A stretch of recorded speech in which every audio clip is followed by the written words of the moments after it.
ఏడికి రమ్మంటే ఆడిపోతున్న మాట కట్టుకొని ఇదే కానీ మాకేమో మరి ఏం చేస్తలేరు నేను. నమస్తే. మాట తిప్పను మడమ తిప్పను అనే మాట చెప్పగానే మొదటగా గుర్తుకొచ్చేది దివంగత ముఖ్యమంత్రి వైఎస్ఆర్. ఆ తర్వాత ఆయన తనయుడు వైఎస్ జగన్.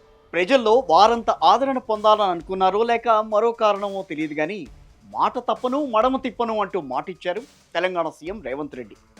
ఆయన పీసీసీ చీఫ్గా ఉన్న సమయంలో రాష్ట్ర ప్రజలకు అనేక హామీలు ఇచ్చారు. అయితే అధికారం కోసం ఇచ్చిన హామీలు గద్దెనెక్కాక గాలికి కలిసిపోతున్నాయా అనే అనుమానం కలుగుతోంది.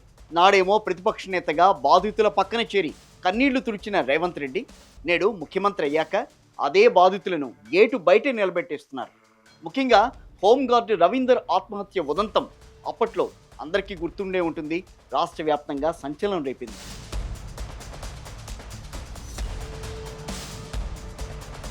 హోంగార్డ్ రవీందర్ కుటుంబాన్ని ఆదుకోమని, ఆ కుటుంబానికి ప్రభుత్వ ఉద్యోగం ఇవ్వమని, 25 లక్షల రూపాయల ఎక్స్గ్రేషియా ప్రకటించమని, అతని కొడుకులను ఇద్దరిని ఉన్నత విద్య చదవడానికి ప్రభుత్వము సహకారం అందించమని డీజీపీ గారికి చెప్పినాం. ఆ కుటుంబాన్ని రాజకీయంగా వాడుకున్న రేవంత్ రెడ్డి ఈ రోజున ఆ కుటుంబం ఆకలి కేకలను ఎందుకు పట్టించుకోవటం లేదు? రవీందర్ భార్య సంధ్య అడుగుతున్న సూటి ప్రశ్నలకు ముఖ్యమంత్రి సమాధానం ఏంటి? ఈ వ్యవహారానికి సంబంధించి పూర్తి వివరాలు తెలుసుకునేందుకు ఒకసారి వెనక్కి వెళ్దాం. 100 days లో మా గవర్నమెంట్ వచ్చిన తర్వాత మేము అన్ని విధాలుగా న్యాయం చేస్తామని చెప్పినారు. 25 lakhs అది ఇస్తామని చెప్పినారు. బీఆర్ఎస్ హయాంలో హోంగార్డు రవీందర్ ఆత్మ బలిదానం చేసుకున్నప్పుడు రేవంత్ రెడ్డి పీసీసీ అధ్యక్షుడిగా ఉస్మానియా హాస్పిటల్కి వెళ్ళారు. రవీందర్ భార్య సంధ్య పక్కనే కూర్చుని ఆమెను ఓదార్చారు. మా ప్రభుత్వం రాగానే 25 లక్షల ఎక్స్గ్రేషియా ఇస్తాం, నీకు ప్రభుత్వ ఉద్యోగం కూడా ఇస్తాం, పిల్లల చదువుల బాధ్యత నాది, హోంగార్డులను 100 రోజుల్లో పర్మనెంట్ చేస్తాం. ఇలా రేవంత్ రెడ్డి కురిపించిన హామీలు అప్పట్లో అన్నీ ఇన్ని కావు. నాడు ఆ మాటలు నమ్మి సంధ్య కొన్నంత అండ దొరికిందని ఆశపడింది. కానీ సీన్ కట్ చేస్తే 2 ఏళ్లు గడిచాయి, అయినా ఒక్క అడుగు కూడా ముందుకు పడలేదు. సార్ వాళ్ళ ఇంటి దగ్గరికి కూడా నేను వెళ్ళడం జరిగింది. రేవంత్ రెడ్డి సార్ వాళ్ళ ఇంటి దగ్గరికి లెటర్ తీసుకొని సచివాలయంకి వెళ్ళి పంపించినారు. అంటే పైనుంచి ఆర్డర్స్ రావాలి అనే చెప్పారు. ఎంతసేపు అదే చెప్పడం జరిగింది సార్. ఇప్పుడు రవీందర్ భార్య సంధ్య పరిస్థితి వర్ణనాతీతం. నాడు రేవంత్ నా పక్కనే కూర్చుని భరోసా ఇచ్చినప్పుడు నా భర్తను కోల్పోయిన బాధలో కూడా నాకు కొన్నంత ధైర్యం వచ్చింది. కానీ ఇప్పుడు ఆ అన్నే నన్ను పట్టించుకోవటం లేదు అంటూ ఆమె బోర్డును వెలిపిస్తున్నారు. మాకు కొత్తగా ఏం వద్దు సార్. ఆ రోజు సార్ ఏం చెప్పినారో మాకు అది న్యాయం చేయాలి. చిన్నగా జాబ్ చేసేదాన్ని. ప్రజెంట్ ఈ బాబు 2nd year అయిపోయింది. ఇంకా అక్కడ నుంచి వాడు చదవడం ఆపేసిండు. 10,000కి జాబ్ చేసుకుంటూ ప్రైవేట్ గా చదువుతున్నాడు. చిన్న బాబుని చదివించుకుంటున్నాడు. వాడు 1st year ఇప్పుడు. రవి వాళ్ళ మమ్మీ నాన్నగారు కూడా ఉన్నారు. తనకు కూడా హెల్త్ ఇష్యూస్ ఉంది. హార్ట్ బ్లాక్స్ వచ్చినాయి. సెక్రటేరియట్ చుట్టూతా, మంత్రుల చుట్టూతా, చివరకు సీఎం అపాయింట్మెంట్ కోసం ఆమె తిరగని చోటు లేదు. కానీ ఎవ్వరూ కనికరించలేదు. చెప్పులు అరిగేలా ప్రదక్షిణలు చేసినా ఎవ్వరూ పట్టించుకోవటం లేదు. రవీందర్ పెద్ద కొడుకు డిగ్రీ చదువుకుంటూనే పార్ట్ టైం ఉద్యోగం చేస్తున్నాడు. తన తండ్రి లేని లోటు ఓవైపు, ఆర్థిక ఇబ్బందులు మరోవైపు ఆ కుటుంబాన్ని వెంటాడుతూ వెళ్తున్నాయి. డిగ్రీ ఓపెన్ చేస్తాను అంటే రెగ్యులర్ చేద్దామని ఉండే, కానీ ఇంట్లో కొంచెం సిచ్యువేషన్ బ్యాడ్ ఉంది కాబట్టి ఒక భుజం లేనట్టుంది. నాకైతే ఒక భుజం విరిగిపోయినట్టుంది. ఇప్పుడు ఇంట్లో అడ్జస్ట్మెంట్స్ కానీ అన్నీ కొంచెం నేను మా ఇద్దరం చూసుకోవాల్సి వస్తుంది. ఫైనాన్షియల్ ప్రాబ్లం ఉంది, తమ్ముని కాలేజ్ ఫీజు ఉంది, ఇవన్నీ ఇద్దరం కలిసి చేసుకోవాల్సి వస్తుంది. కనీసం తన కొడుకుకైనా ఉద్యోగం ఇచ్చి ఆదుకోవాలని ఆమె వేడుకుంటున్నారు. ఇక్కడ ఒక ఆసక్తికరమైన వివాదాస్పదమైన విషయం కూడా ఉంది. ఇటీవల ట్యాంక్ బండి శివ కుమారుడికి ప్రభుత్వం వెంటనే హోంగార్డ్ ఉద్యోగం ఇచ్చింది.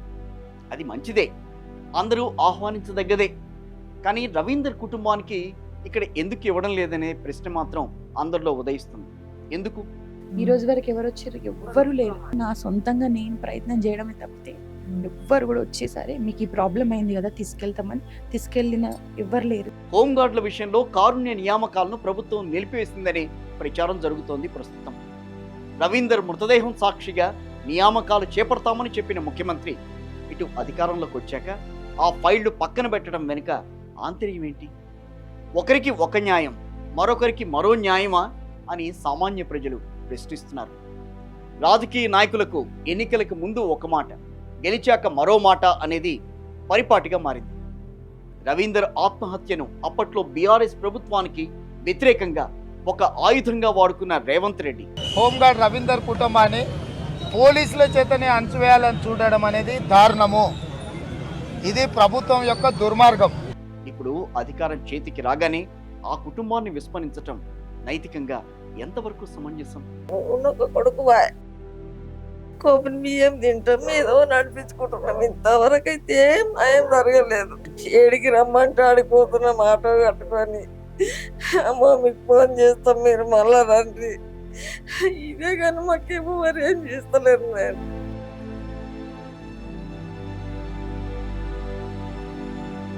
25 లక్షల ఆర్థిక సాయం అనేది ఏమైంది? హోంగార్డుల క్రమబద్ధీకరణ హామీ ఎటు వెళ్ళింది?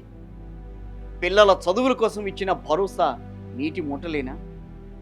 ఈ ప్రశ్నలు ఇప్పుడు ప్రభుత్వం ముందు ఒక సవాల్గా నిలుస్తున్నాయి. రవీందర్ కుటుంబం కేవలం ఓట్ల కోసం వాడుకునే మెట్లలా మారిందా అనే చర్చ సోషల్ మీడియాలో హీటెక్కిస్తోంది. సార్ మీరు రేవంత్ రెడ్డి సార్ గారు మీరు ఏం చెప్పిరో ఉట్టి అదే ఇవ్వండి, మాకు ఇంకేం వద్దు, మేము ఏం డిమాండ్ కూడా చేస్తలేం. మీరు ఆ రోజు నా చేతిలో చేసి మీరు మాట్లాడారు, ఏమని హామీ ఇచ్చారు, ఓన్లీ అదే ఇవ్వరు, మాకు ఏమొద్దు. నాకు ఫైనాన్షియల్గా కొంచెం ఇబ్బంది అవుతుంది సార్. నా ఏజ్ 19 years సార్. నాకు ఈ ఏజ్లో ఇంత కష్టం చేస్తున్నా నేను. నాకు ఏ రోజు మా డాడీ ఇంత చిన్న లోటు చేయలేదు. రాజకీయాలు వస్తూ ఉంటాయి, పోతూ ఉంటాయి, ప్రభుత్వాలు మారుతూ ఉంటాయి. కానీ ఒక ప్రాణం పోయినప్పుడు ఒక కుటుంబానికి ఇచ్చిన మాటను నిలబెట్టుకోలేకపోవడం ఏ వ్యవస్థకైనా మచ్చే. రవీందర్ భార్య సంధ్య అడుగుతున్నట్టుగా ఆమె చేసిన తప్పేంటి? తన భర్తని కోల్పోయి పిల్లల భవిష్యత్తు కోసం కన్నీరు పెడుతున్న ఆ తల్లి ఆవేదన ముఖ్యమంత్రికి ఎప్పుడు వినిపిస్తుంది? ఇచ్చిన మాట ప్రకారం రేవంత్ రెడ్డి గారు తక్షణమే స్పందించి ఆ కుటుంబాన్ని ఆదుకోవాలని యావత్ తెలంగాణ ప్రజానికం కోరుకుంటున్నారు. మాకొక్క మంచి సాయం చేసినోళ్ళు లేరు. తల్లితోని మాట్లాడినాడు గాడు, నాతోని మాట్లాడినాడు, అమ్మ అని పోయిండు అదే మాట.